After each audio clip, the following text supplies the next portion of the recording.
Sir, Karur சம்பவத்துக்கு திமுக அரசு தான் பொறுப்பேற்கணும்னு எடப்பாடி பழனிசாமி குற்றச்சாட்டு வச்சிருக்காரு. எப்படி பாக்குறீங்க? அதாவது பாவம் ஏங்க, அதாவது வேற என்ன சொல்லுவார் அவரு? அவரால் வேற என்ன செய்ய முடியும்? அவங்கெல்லாம் பூரா ஒன்று சேர்ந்து நேற்று முதலமைச்சர் பேசுனதை கேட்டிங்களா? இந்த தமிழ்நாட்டில் என்னவோ பிரச்சனைலாம் நடந்திருக்கு, வெள்ளம் வந்திருக்கு, பணம் வரல, அதுக்கெலாம் வராத பிஜேபி பாராளுமன்ற குழு வந்து உடனடியாக இதை வர்றதுக்கு காரணம் என்ன அப்படின்னு சொல்லி அவர் தலைவர் முதலமைச்சரை பேசினார். முதலமைச்சர் பேசுனதோடு மட்டும் இல்லை, அவங்களோட கூட்டணியில் இருக்கிறாங்க. அதனால் அவங்க அந்த லைனில் தான் பேசுவாங்க. ஆனால் மக்கள் தெளிவாக இருக்காங்க, மக்கள் நல்லா புரிஞ்சுக்கிட்டாங்க. நேற்று நீதிமன்றத்தில் சிறப்பாக சொல்லியிருக்கிறாங்க. நீதிமன்றத்தில் அதான் உண்மை நிலைமை.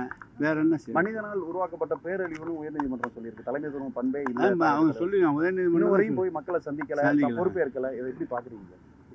அவர் உயர்நீதிமன்றம் சரியாக தான் சொல்லியிருக்காங்க. அதான் சொல்லியிருக்காங்க. ஏன் அவங்க தான் போய் பார்க்கல. அவர் இன்னைக்கு எல்லா பத்திரிகையிலும் கூட அப்படி தான் சொல்லியிருக்காங்க. என்கிட்ட நான் என்ன சொல்லணும்னு எதிர்பார்க்குறீங்க? இதை ஏட்டிக்கு போட்டியா சொல்லணும். திமுக வழக்கு பதிவு செய்யறதுக்கு அஞ்சுதா சார்? விஜய் மேல வழக்கு பதிவு செய்யவே இல்லை. அவங்க யார் அனுமதி வாங்கினாங்களோ அவங்க பேரில் போட்டாங்க, யார் ஆர்கனைஸ் பண்ணாங்களோ அவங்க பேரில் போட்டிருக்காங்க, வழக்கெல்லாம் போட்டிருக்காங்க. இது என்ன அட்லையும் அவரையும் போட்டிருக்குறாங்க எல்லா இடத்துலையும். நாங்கள் ஏன் பயப்படணும்? உண்மையாக நாங்கள் நீதிமன்றமே சொல்லியிருக்கா, நாங்கள் எதுக்கு பயப்படணும்? நான் எதுக்கு பயப்படணும்? அவங்கள பார்த்து என்ன விஷயம்? நாங்கள் என்ன பயந்து என்ன பண்ண போகிறோம்? சார், எது வந்தாலும் சந்திப்போம் சார். சார், கரூர் சம்பவத்துக்கு திமுக அரசு தான் பொறுப்பேற்கணும்னு எடப்பாடி பழனிசாமி குற்றச்சாட்டு வச்சிருக்காரு. எப்படி பாக்குறீங்க? அதாவது பாவம் ஏங்க, அதாவது வேற என்ன சொல்லுவார் அவரு?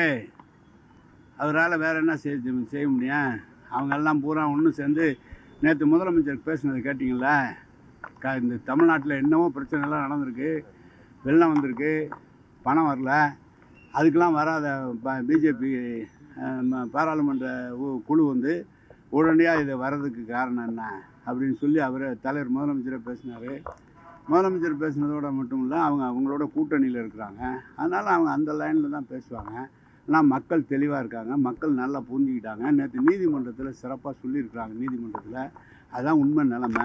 வேற என்ன செய்ய? மனிதனால் உருவாக்கப்பட்ட பேரழிவுன்னு உயர்நீதிமன்றம் சொல்லியிருக்கு. தலைமை துறவும் பண்பே இல்லை. அவங்க சொல்லிடுவாங்க. உயர்நீதிமன்றம் வரையும் போய் மக்களை சந்திக்கல, பொறுப்பேற்கல. இதை எப்படி பாக்குறீங்க? அவர் உயர்நீதிமன்றம் சரியாக தான் சொல்லியிருக்காங்க. அதான் சொல்லியிருக்காங்க. ஏன் அவங்க தான் போய் பார்க்கல. அவர் இன்னைக்கு எல்லா பத்திரிகையிலும் கூட அப்படி தான் சொல்லியிருக்காங்க. என்கிட்ட நான் என்ன சொல்லணும்னு எதிர்பார்க்குறீங்க? இதை ஏட்டிக்கு போட்டியா சொல்லணும். திமுக வழக்கு பதிவு செய்யறதுக்கு அஞ்சுதா சார்? விஜய் மேல வழக்கு பதிவு செய்யவே இல்லை. அவங்க யார் அனுமதி வாங்கினாங்களோ அவங்க பேரில் போட்டாங்க, யார் ஆர்கனைஸ் பண்ணாங்களோ அவங்க பேரில் போட்டிருக்காங்க, வழக்கெல்லாம் போட்டிருக்காங்க. இது என்ன அட்லையும் அவரையும் போட்டிருக்குறாங்க எல்லா இடத்துலையும். நாங்கள் ஏன் பயப்படணும்? உண்மையாக நாங்கள் நீதிமன்றமே சொல்லியிருக்கா, நாங்கள் எதுக்கு பயப்படணும்? நான் எதுக்கு பயப்படணும்? அவங்கள பார்த்து என்ன விஷயம்? நாங்கள் என்ன பயந்து என்ன பண்ண போகிறோம்? சார், எது வந்தாலும் சந்திப்போம் சார்.